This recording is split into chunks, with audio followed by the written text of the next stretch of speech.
He asked for something the guards did not expect. Not a last meal, not a phone call, not forgiveness. He asked only to look at a wooden cross, one last time at Jesus on the cross.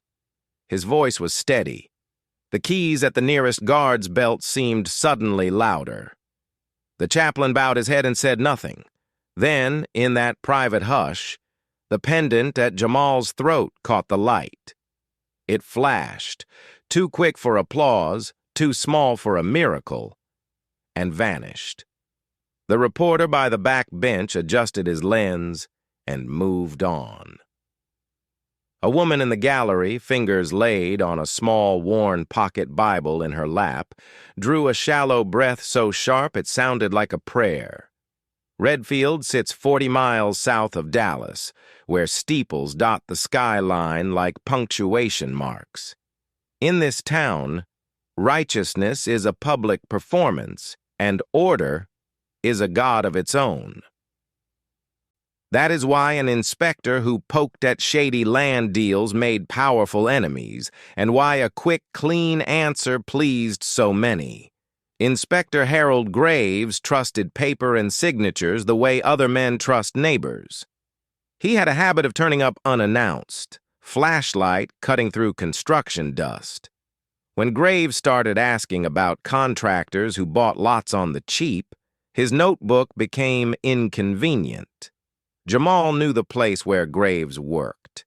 He grew up 2 streets over where street lights sputtered and the rent always came due before the next paycheck. His mother, Evelyn, cleaned the municipal building by day and passed plates at church on Sundays. She never missed service. She taught Jamal to say his prayers before he could read. Faith was the language she used to measure a person. She ironed his shirts and tucked a wooden cross into his jacket the day he left home, a cross that had kept him steady through nights of worry and labor. That night in October, humid, heavy, air that made the street lamps halo. Jamal went out because he needed money. He was a son imagining the cost of a hospital visit for his mother. Ricky, who had a quick temper and quicker hands, promised a quick score. Tools left in a half-built house, copper wiring they could sell.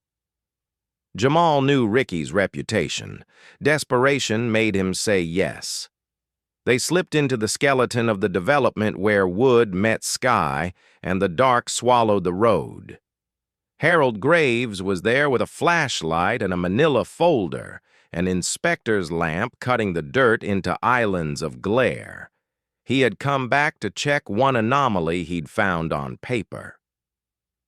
When the beam landed on 2 men by a pile of wiring, he spoke with the bluntness of someone used to being obeyed. "What are you doing here?" he demanded. Ricky swore under his breath and moved as if to melt into the shadows. Ricky swore under his breath and moved as if to melt into the shadows. When Graves reached for his phone and said, "I'm calling the police," something in Ricky snapped. A gun appeared. Ricky held it as if it could be an answer. A gun appeared. Ricky held it as if it could be an answer. Jamal saw the motion and lunged, not to shoot, but to stop the gun from turning into a tragedy. "Ricky, put it down," he told him, voice raw. "We don't need this." The world tightened.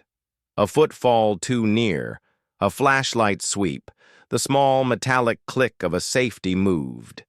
Hands tangled. The pistol fired once. A single bullet found Harold Graves. He went down like something cut from the rope of the night. Blood marked the nearest cloth. Ricky ran, vanished into the dark. Jamal did not run far. He stood there, chest heaving, sleeves wet, with what had been a man's life.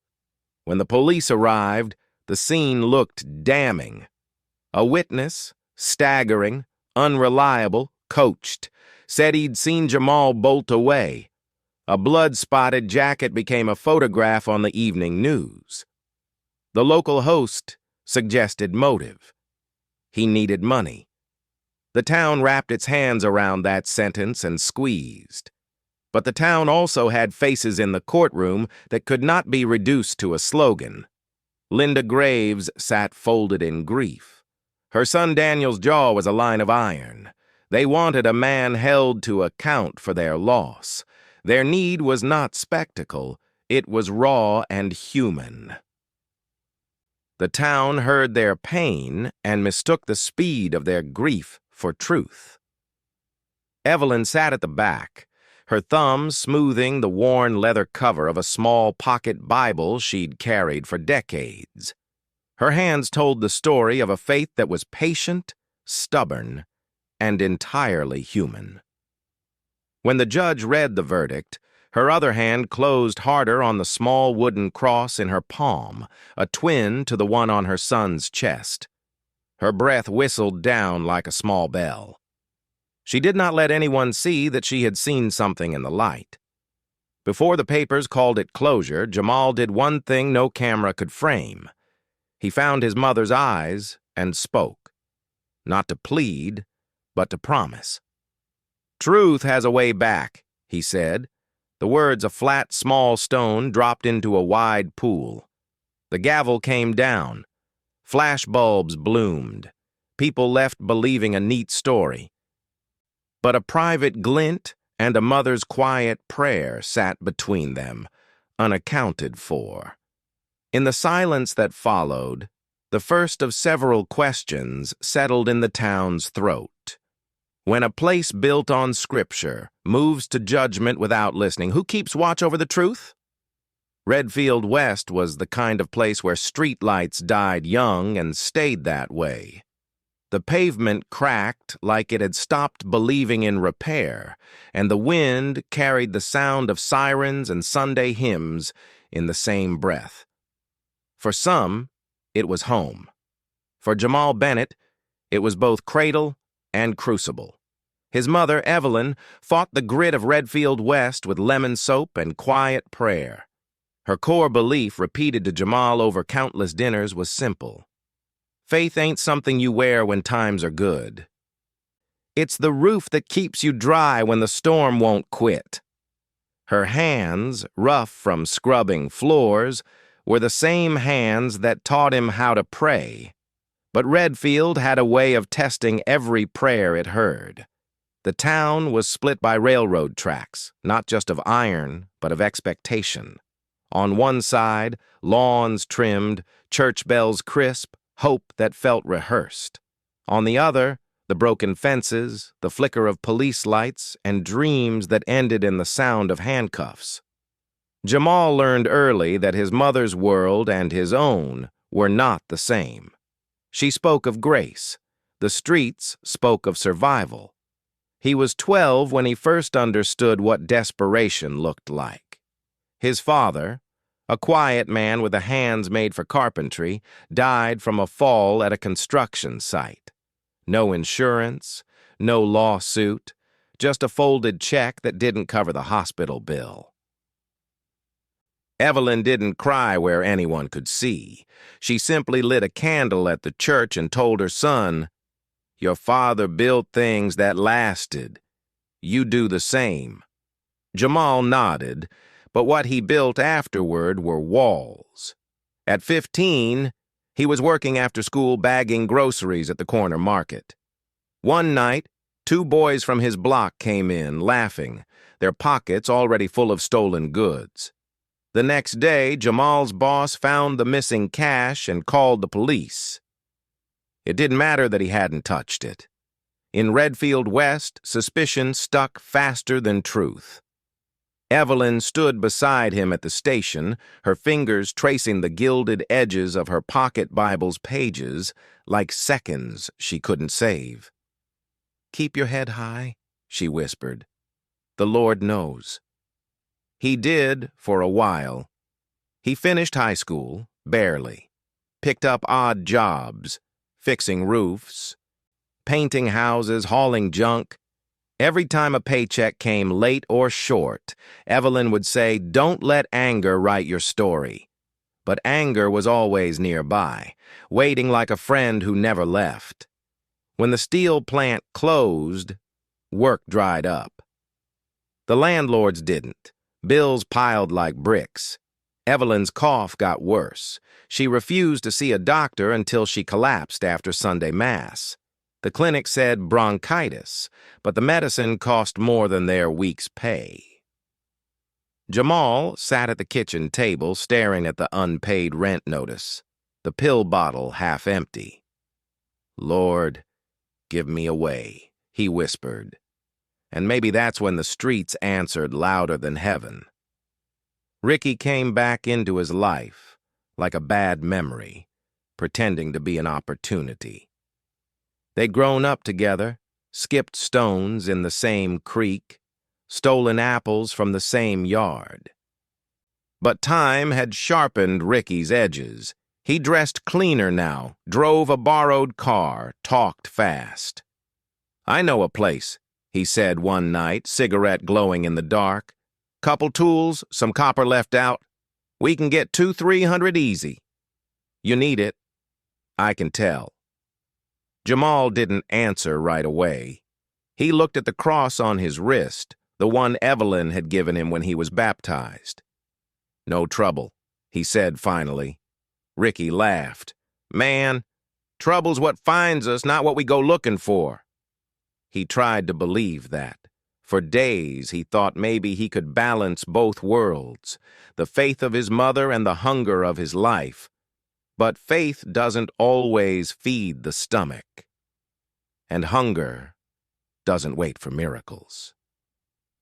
On Sunday, Evelyn coughed through the sermon, hand pressed to her chest. The pastor spoke about the prodigal son, about how grace waits even when you walk away. Jamal sat in the pew beside her, staring at the wooden crucifix above the altar. The light from the stained glass caught the face of Christ just so, making it look as though the statue wept. Jamal wondered what forgiveness looked like to someone who hadn't sinned yet, but was about to. That night, the air in Redfield felt thicker, heavier. The moon hung low, swollen with heat. Jamal walked to Ricky's car and climbed in. They didn't speak for a while. The road stretched out before them, cracked and endless. Evelyn's voice echoed in his head. "Keep your heart open." But he could almost hear another voice now, softer, but crueler. "Just this once. Just to fix things. God will understand." The car turned down the dirt path toward the half-built subdivision. The frame of new houses standing like skeletons in the dark. Somewhere far behind them, church bells rang for the evening mass. Jamal counted them, 1, 2, 3, 4, and for a brief, fragile second he almost turned back. But faith is quiet when fear is loud. And that night, fear was shouting. On that hot October night, it began with the flashlight cutting through the dark and landing on two shadows by a pile of copper. Harold Graves spoke first, his question straight and without a smile. "What are you doing here?" The beam made the men look small, visible. Ricky's jaw tightened. He cursed under his breath. When Graves said, "I'm calling the police," the words dropped like a weight, the sound of a sequence people in Redfield knew by heart. Ricky's hand found metal by memory. A pistol came up. Jamal lunged. Not for power, but to stop the violence. "Ricky, put it down," he said, voice breaking. "We came for wire, not blood." Hands collided over the barrel, fingers closed and slipped on grease. In the scramble, a noise, soft, terrible. The pistol fired. Harold pitched forward like a marionette with its strings cut. His flashlight clattered and spun, light scattering like a constellation gone wrong. Jamal reached instinctively, as if he could keep the man upright. He pressed both hands to Harold's chest, feeling the warm absence where life had been, and checked for a breath that wasn't there. Then the world told him what to do. Ricky was gone, ghosting into the black, and the sound of a distant motor grew louder. Jamal's hands shook with the stickiness of blood. He crouched for a moment, trying to make sense of the shape before him. And then something primitive and raw took hold. He ran. He ran not for himself so much as from what the scene demanded, a choice he did not know how to own. The police arrived. Evidence became the story's bones. A weapon with prints, a blood-spattered jacket, footprints leading away. An unsteady witness pointed to Jamal. Those pieces, placed in a rush and framed by the need for an answer, built a case that looked whole. Redfield wanted that wholeness. Grief needs a ledger and a signature.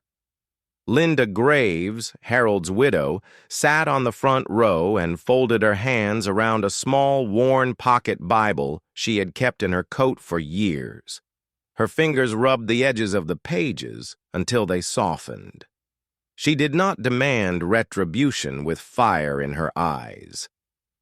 She wanted the man who shot her husband named so she could begin to put pieces of the world back together. Her son Daniel, a quiet, solid-eyed man, became the face that newspapers printed beside the words, "Justice, now." Their pain was real and immediate. It was also a thing the town could point to, a line drawn between chaos and order. District Attorney Carter Whitmore framed the prosecution as a simple narrative of restoring peace. The local media fanned the coals, creating a sermon-like arc of motive, means, and consequence, turning the Graves' pain into a scaffold for the town's relief. But the narrative did not ask how a man's fingerprints came to be on a gun he had tried to stop.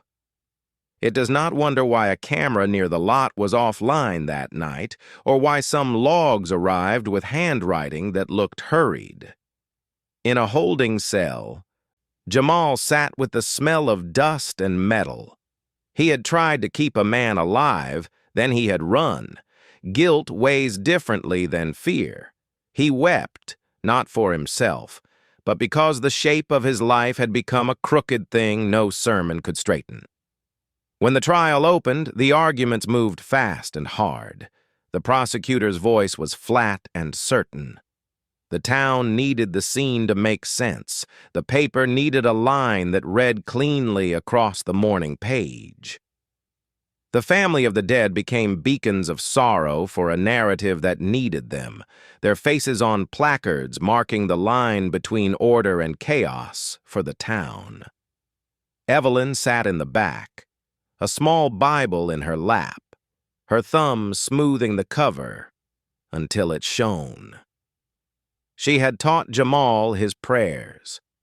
She believed in a God who heard quiet pleas. Now she watched her son be framed by a town that wanted quick answers. She mouthed verses under her breath, the ones that hold their breath with you when the world feels too loud. When Jamal was led back in handcuffs, he looked at his mother once. He did not yell. He offered no declarations of innocence that the cameras could play for weeks. Instead, he said in a voice that would not make headlines, but that would be remembered by the people who stood near him. "I didn't mean for this to happen." It was not the admission the town wanted, but something more jagged and honest, a man reaching for a truth he could not yet name. The judge read the verdict with a voice that promised closure. The cameras caught the gavel. The town breathed easier. But the question of what justice looks like, whether it is a quick remedy or a careful tending, sat, unasked, in the doorway. He met Reverend Marcus Hale on a morning that smelled of bleach and rain. The chaplain moved through the death row unit with a quiet, steady step, as if he'd already heard every excuse men could make to God. He carried a pocket Bible, its leather cover rubbed thin by years of restless hands. Jamal didn't look up when Marcus stopped by his cell. "I'm not buying what you're selling, preacher," he said. Marcus smiled. "Good thing it's free." For weeks, their talks were nothing but silence disguised as conversation.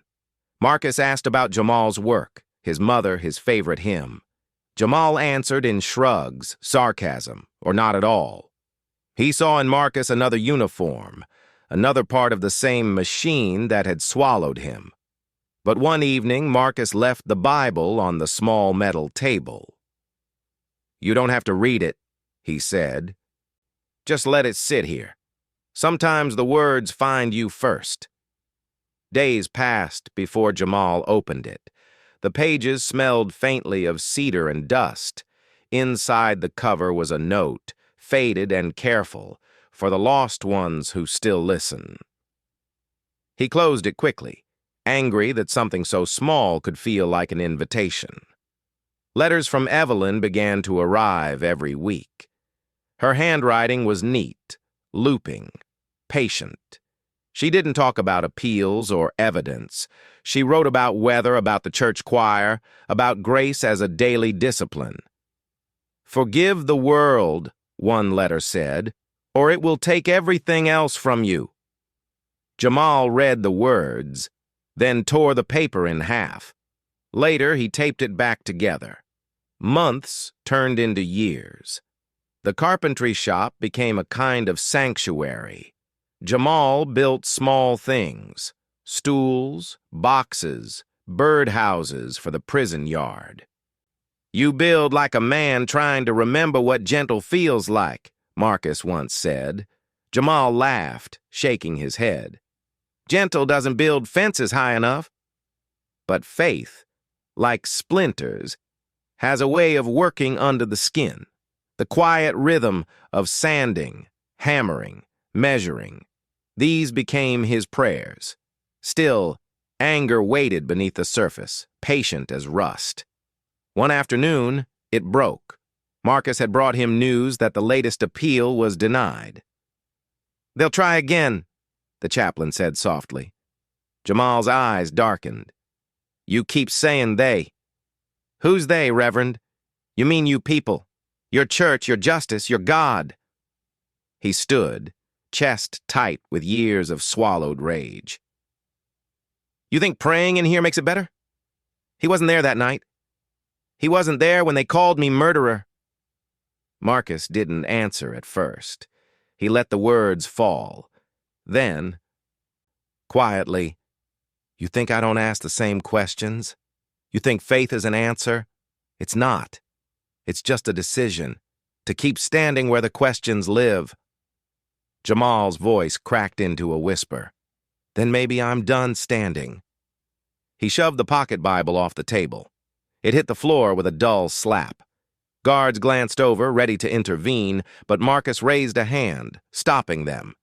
He bent, picked up the book, and set it back. "Then sit," he said gently. "Faith will wait." For days, Jamal refused to see him. Meals came and went. The carpentry bench gathered dust. Yet something in that moment, the refusal of anger to be met with anger, haunted him. He began hearing Marcus's words in the hum of the fluorescent lights. Keep standing where the questions live. When he finally returned to the workshop, he found the Bible still on the shelf. He opened it, not to a verse, but to the folded scrap of paper he'd slipped inside. One of Evelyn's letters, edges worn soft. "Keep building, son," he began again. "Small projects. A cross made from scrap wood. A box engraved with the word mercy." Each nail was an apology. Each stroke of sandpaper, a confession too quiet for words. That night, Marcus stopped by and said nothing. He simply stood beside Jamal and handed him a brush. Together they varnished the wood in silence, or two men working side by side, the air smelling faintly of cedar and second chances. Jamal didn't thank him. He didn't pray out loud. But when the lights dimmed, he rested his hand on the Bible and whispered almost to himself, "I'm still standing." And that, Marcus would later say, was the first prayer he truly believed. 10 years compresses. Jamal swept the shop, taught younger men how to square a corner, and carved bowls until the grain looked like a map of something he could hold. Evelyn came every 2 weeks, her tote smelling of lemon soap and the soft bread she baked. She set a worn pocket Bible between them and smoothed its cover the way someone smooths a child's hair. On one visit, she folded a small scrap of paper into a photograph and slid it across. "A woman at the clinic mentioned a name," she said, voice careful. "Keep it. Don't make promises, child. Just keep it." The scrap was a small, private flame. Then the notice came, slid under his cell door by a guard who would not meet his eyes. The clerk's stamp read like an order. The final appeal had failed. The state had set his execution for the following Thursday, 9 days away. Jamal folded the paper and stared at the number 23 circled on the calendar the way someone stares at a bruise. The waiting that had been a dull ache now had teeth. He went to the chapel because that was what he did when the world felt too loud. Reverend Marcus Hale was there, as he often was, folding hymnals with hands that had learned to be gentle. Marcus did not patrol the yard. He did not break up fights. He tended people's edges. Jamal sat across from him, the scrap of paper burning a hole in his palm. "I can't live like a clock," Jamal said. "I can't pretend silence is meaning. If God's quiet, then what's the point?" His voice was raw and small and very human. Marcus looked at him without quick answers. "We can pray here, inside these walls," he said after a moment. "And I can send word to your mother. Let the church outside pray with us." Evelyn heard Marcus's message and did not hesitate. She polished the pew at Trinity, where she always sat, and began a quiet vigil of her own.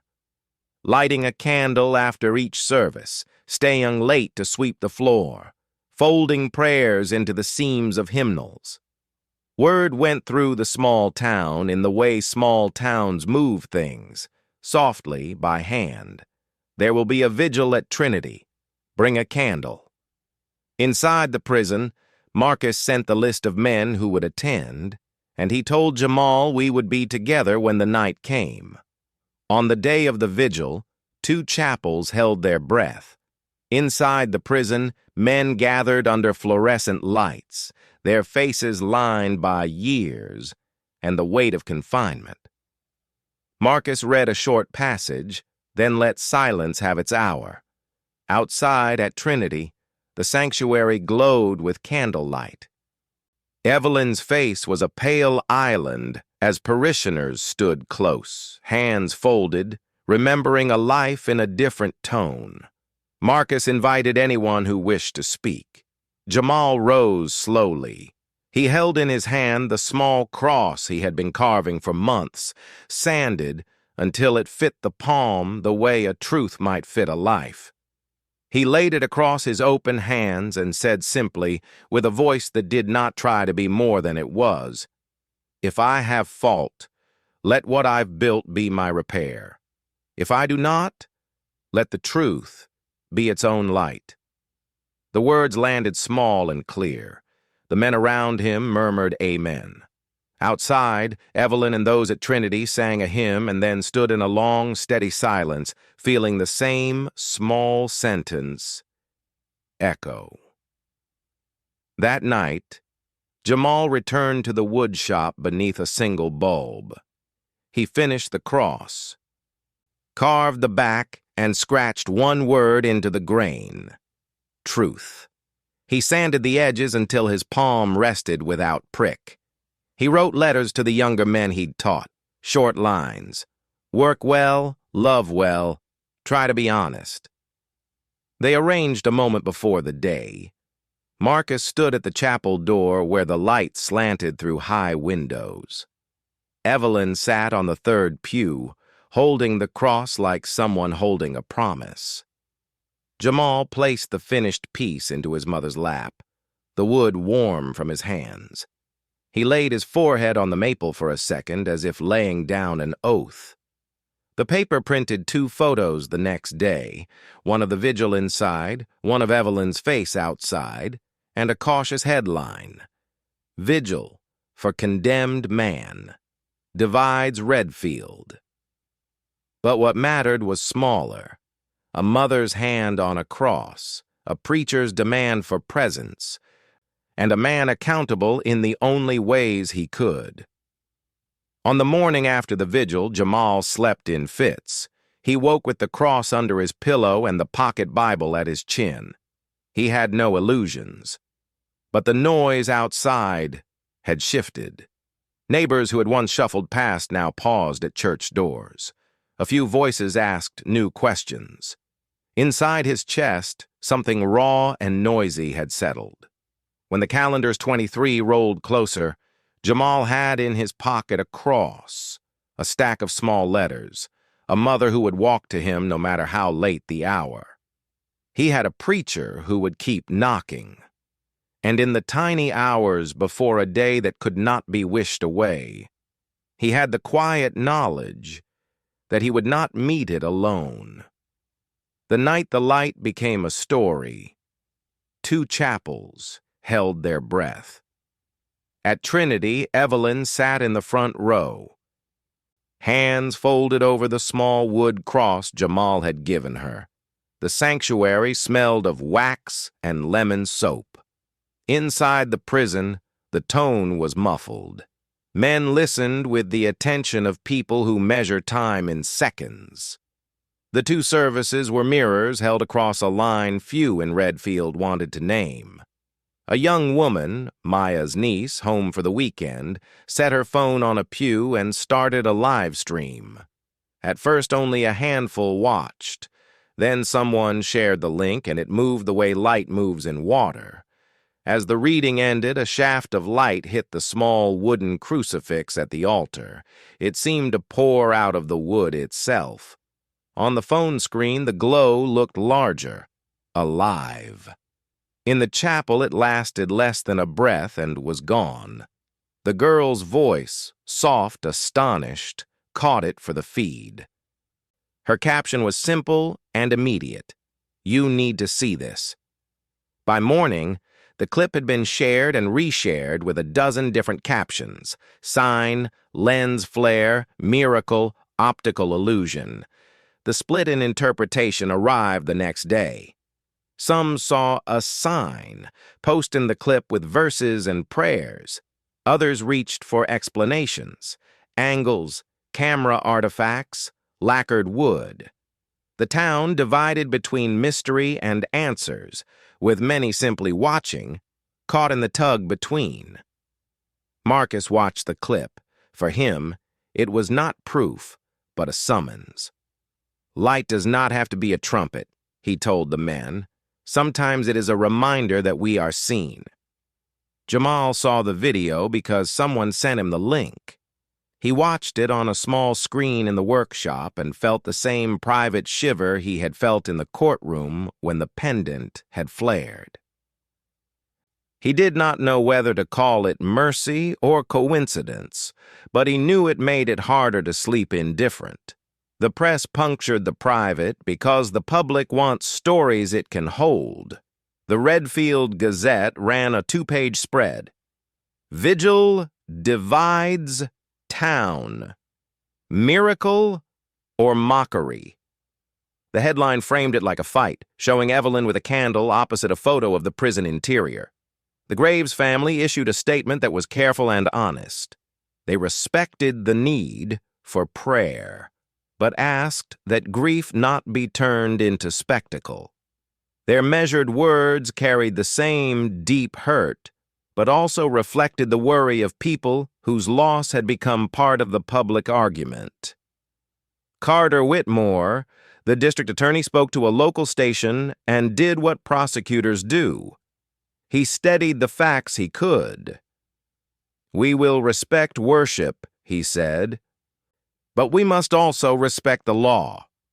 His voice tried to be moderate. The underlying message was simpler. Do not let emotion cloud the mechanics of a case. For many in Redfield, the clip became a mirror showing the town what it wanted to see: renewed faith, or a test of how quickly it could move on and return to certainty. In the small spaces between statements, they lived out their private meanings. Evelyn lit a new candle each evening. She did not post. She prayed. Marcus organized rotations of presence in the chapel. "Presence is prayer," he said. Jamal received the attention differently.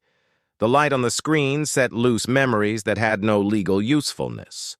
Moments of his mother's hands, the scrape of a plane on wood, the weight of a cross in a palm.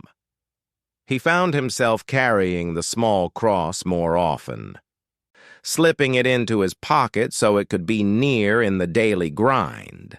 He walked to the workshop and sanded not to be seen, but to make something smooth enough to hand to someone he loved. Rumors swelled that the light had appeared elsewhere that night. To believers, it was a pattern. To skeptics, collective suggestion. Either way, it changed the air. People found themselves asking, quietly, sometimes with shame, whether they had been too fast to judge before. The vigil had pulled the town's tension to a point where minor things took on the weight of signs. On the final Sunday before the appointed day, Marcus stood at the pulpit and, without sermonizing, read a line from a psalm. "The light shines in the darkness, and the darkness has not overcome it." He looked out at faces both old and new. Evelyn sat with the cross in her lap, fingers still. Jamal sat in the back of the chapel, a little straighter than usual. None of them claimed to have an explanation.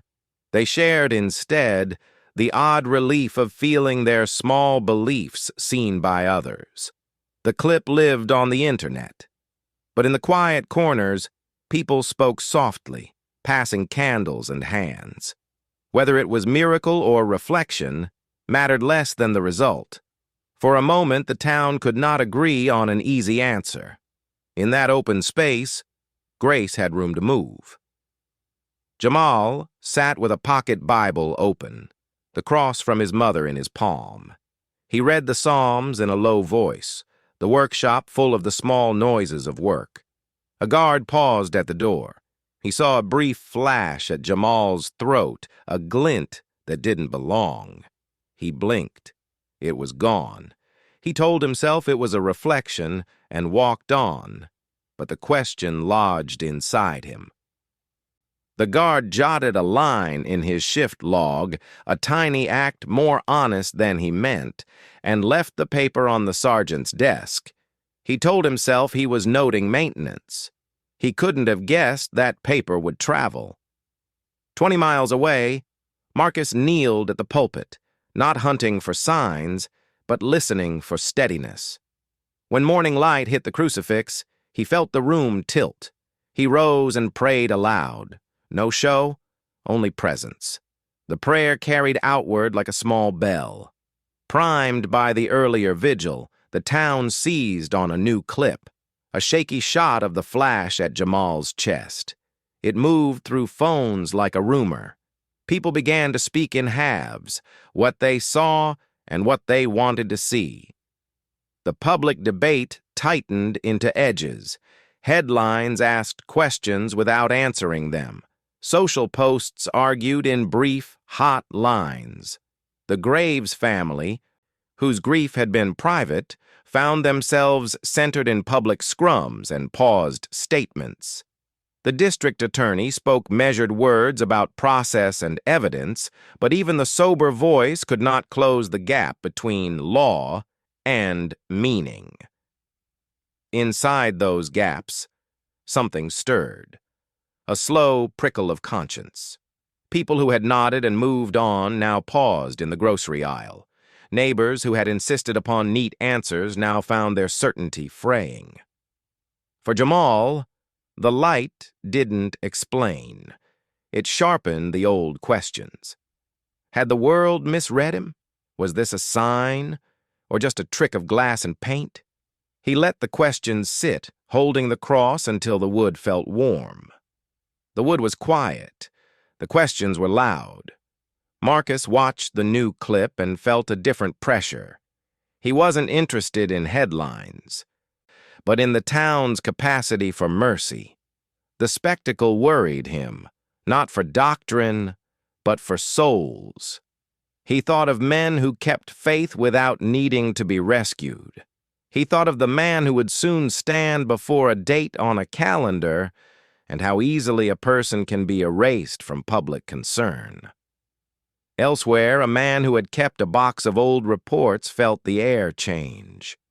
He opened an old drawer he had not touched in years and stared at a folder whose label had begun to fade. And somewhere in a quiet corner of town, a different sound waked. A single-file drawer, a dust-covered tape. A man who had kept things in shadow felt the air change. The light made his old weight heavier. He breathed, the breath of someone called to remember. At Trinity Church, the candles burned longer. Evelyn sat in the front row with the finished cross in her lap, the wood cool and honest in her hands. She drew her thumb along the carved letters, truth, and felt a kind of answer that was not a headline, but a handhold. She did not post the image to any feed. She prayed. That evening, Marcus walked the chapel and opened a window so the evening could come in. He called a few men to take turns through the night watching the light, not because it would do anything measurable, but because presence is a form of witness that writes itself into memory. "We will keep watch," he said simply. "We will not allow this to be only noise." Jamal, who had lived for years in the small orders of work and prayer, found himself thinking less about proof and more about how to stand. He wrote short notes to the younger men, practical, blunt. Keep your hands busy. Keep your conscience clean. Forgive where you can. He placed one note inside the pocket Bible and left it there like a quiet plea. Near midnight, the guard who had first stopped paused again by Jamal's door. He looked at the small cross in Jamal's hands through the slit and saw, perhaps for the first time, a man who had a life beyond a headline. He swallowed. Later, he would not be able to cleanly name what he'd felt, a tug, a memory, a small shame, only that something had shifted enough to keep him awake afterward. And somewhere in the stacks of the municipal records, the man who had tucked a file away 10 years earlier felt his hands go cold when the new clips spread. The light did not accuse him out loud. It only set a small pressure in his chest until he became restless. He found himself touching the edge of an old box as if testing the seam. The town would argue on. The question was no longer a headline, but lodged in the body of the town, asking if they could bear to look. Luke Mercer lived by the small rhythms of retirement. Coffee, a walk to the market, a Sunday seat at Trinity. It was the sort of life that makes men believe they have time to put things right later. Then the light bred a noise inside his days. It came as rumors, then a headline. Vigil divides town.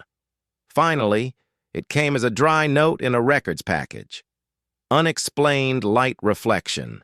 Inmate Bennett, 0912. The note refused to be small. Luke drove home with the bundle on the passenger seat and the engine running like an anxious heart. He made his coffee without tasting it. He sat at his kitchen table and unfolded the paper until the words looked like a summons. His thumb found the false pocket he'd built into a file box years ago, a place he'd used when the world smelled of pressure and other people's futures.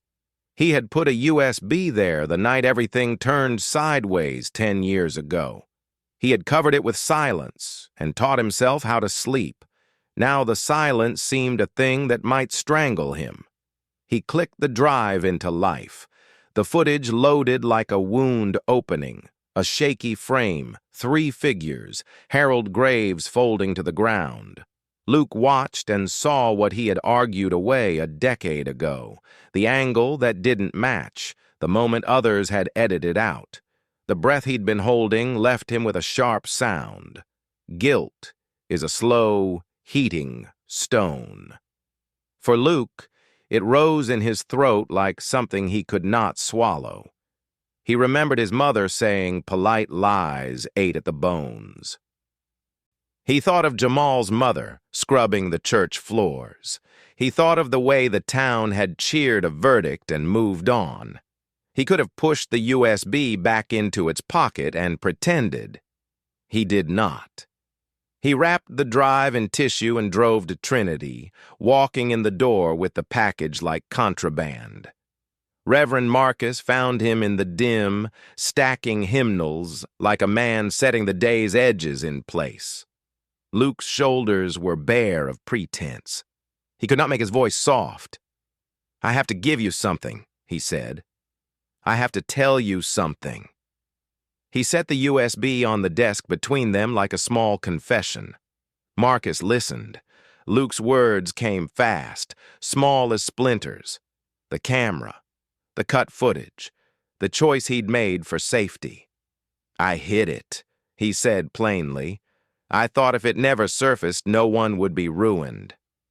I was wrong." The admission was not theatrical. It was a man surrendering to the sound of his own conscience. Marcus asked a single question, purposeful and gentle. "Are you ready to tell the truth?" Luke's face folded in the way a long denial folds into a single admitting. "I can't carry it anymore," he said. "I won't let him die with that weight on me." Marcus bore witness and made the practical choice. He wrapped the drive in an envelope with a note. "For the sake of the living and the dead." He phoned a contact, a lawyer's number, and asked simply, "Would someone look discreetly?" This marks the turning. Luke's act is not a tidy heroism. It will cost him. He knows this. He imagines the meetings, the questions, the unmaking of a reputation. The confession is a sacrifice, not a cleansing paid for by someone else. The next morning, in a modest office in Dallas, Maya Rivera slid the USB into a reader with hands that had learned to mistrust easy answers. She watched the footage with a lawyer's eyes, attentive to sequence, to timing, to what the pixels cannot quite conceal. She went to work as lawyers do, slowly, by the light of facts. She would not be a crusader in a cape. She would be a worker who knew the system's obstacles, filing deadlines, skeptical clerks, a prosecutor who guarded his case with the zeal of any invested man. She would draft a motion. She would call for affidavits. She would ask for a stay. She would meet resistance. She would meet, almost certainly, a defendant's care in the way the system defends itself. Back at Trinity, Marcus sat quiet. He had seen what the truth costs. Luke would not be spared the consequences, and Marcus would stand with him as witness, not as shield. Then he would pray. Meanwhile, Jamal, in the wood shop, pressed the chisel to the cross and made the final stroke across the word truth. The letters were not a promise that the world would be made right. They were a statement of work, what a man could do with his hands when the rest of the world might still be blind. By the time the sun rose, the seed Luke had planted had been picked up. Moves were being made. Not miracles, yet. Not even verdicts. But the machinery of law had a new piece of evidence in it, and once the law begins to turn, the sound of it reaches further than any rumor. Luke had chosen to open an old box. He had placed the past inside the light. The consequences would follow. 2 days before the date on the calendar, the prison ran the routine of small mercies and bureaucratic checks. Warden Halverson moved through his procedural checks. During one, he asked plainly, "Any final requests?" The question was standard. The timing was right. Jamal folded his hands around the wooden cross his mother had given him. He had spent the morning sanding corners to a smoothness that made the wood feel like a thing he could keep. He breathed and thought of small things. His mother's hands wiping a pew, the cadence of a hymn that makes you steady, the faces of the young men he had taught. He felt a calm that was not the absence of fear, but the presence of a decision. To be quiet, to finish his work, to hold what he could hold. "Let me see Jesus on the cross," he said. His voice was steady, not loud, not entreating, matter of fact. Halverson noted it down, frowned at the unusual request, and, because it was a request that could be accommodated, arranged for the chapel time 2 days hence. Word of the planned chapel time moved through channels faster than anyone meant it to. The vigil outside the walls grew in rumor, then in numbers. Inside the small chapel, when Jamal held the cross his mother had placed in his palm, the light from the high windows hit the carved figure, and for a beat, it seemed the wood was lit from within. The room tightened. People held their breath. A guard dropped to his knee. Marcus whispered a prayer so soft it might have been a part of the wood's grain. That moment, private and then not, made the town lean in. Cameras had already been turned toward Trinity by curious parishioners who wanted to see the vigil. A second clip of the light on the cross ran across feeds. The town's voices split further. For some, the light was a private nudge. For others, an irritation. For most, it was merely a new thing to interpret and argue over. At the Graves household, the public noise landed like a physical thing. Daniel Graves, who'd been 10 when his father fell beneath the flash of a gun, was 20 now. He had become a man who measured grief in square, solid steps. He did not make statements for cameras. He swallowed, and then, at the kitchen table, planted his fist on the wood. He planted his fist on the wood. "They took him," he said, low to his mother, "and no light can give him back." Meanwhile, small, careful things happened in other rooms. Marcus, keeping vigil and counsel, received a quiet envelope. Luke Mercer had come to him late the night before and laid down a thumb drive and a trembling confession. Marcus read the drive in private and then passed it to a lawyer contact he trusted enough to ask for discretion. Maya Rivera. Carter Whitmore's office pushed immediately. Chain of custody questions, demands for specifics, requests for sworn timelines. Whitmore's voice on the phone was even, but sharp. "We will examine every chain," he told a reporter later. "We will not be rushed by spectacle." The filing bought time, an opening, not a verdict, not a rescue, a pause, legal and fragile. The judge scheduled an emergency hearing to examine the new material. The town teetered between relief and rage. Luke was called in to answer for what he had hidden. In a small, bright interview room, he told the truth. He had removed footage and set it aside. He had done so to protect people and his career. He had been wrong. The Oversight Board suspended his credentials pending inquiry. The news picked the story up and made a man of routine habits into a public figure of contradiction. He would pay a price. He had expected that. He had not expected the weight of names and looks. Maya found the legal road stubborn. Whitmore challenged her affidavits with pointed motions. The judge demanded sworn statements from the technicians who could verify the file's integrity. Maya worked late, gathering lab reports, contacting former colleagues, reconstructing the chain of custody line by line. It was all slow and exacting and vital. She did not promise triumph. She promised process. In the chapel that night, Jamal held the cross and felt the grain like an old answer. He had not asked for law to save him. He had asked to see a shape that had held his mother, and for him, a kind of steadying truth. The legal machinery now hummed outside those walls. He felt both, faith pulling inward and the law moving outward. He set the cross on his knee and looked up as if waiting for something not yet given. Outside, Redfield argued and prayed. Inside, paper was filed, affidavits sworn, and men prepared to meet however the next hours would fall. 6 months later, the words on paper changed a man's life. Conviction vacated, charges dismissed, prosecutorial misconduct found. They looked cold and technical. Yet for Jamal, they breathed air back into his lungs, not a miracle, but a second chance. When the gate swung open, he stepped out with his eyes closed and drew a deep breath, as if learning to breathe again.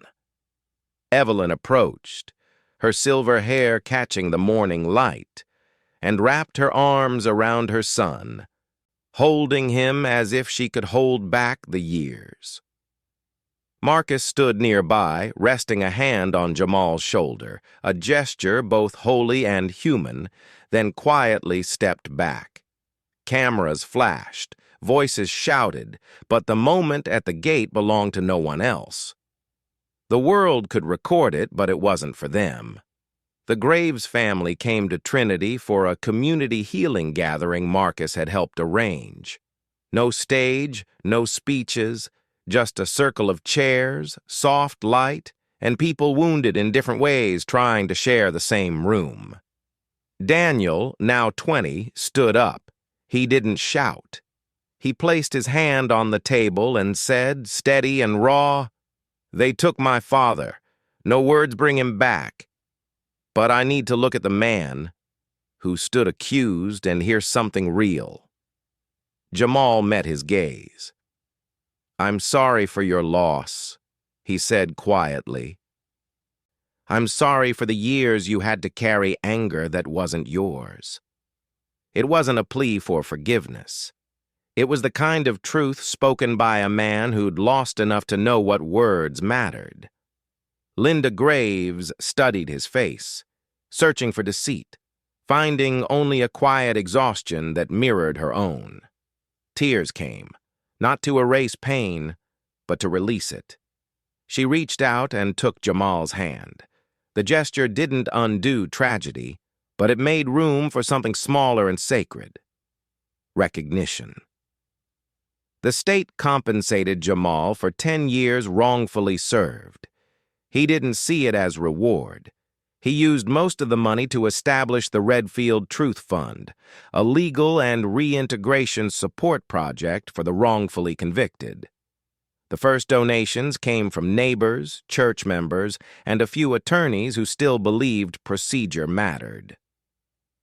The fund began modestly, but its purpose was solid: pay for case reviews, help exonerated men rebuild homes and work.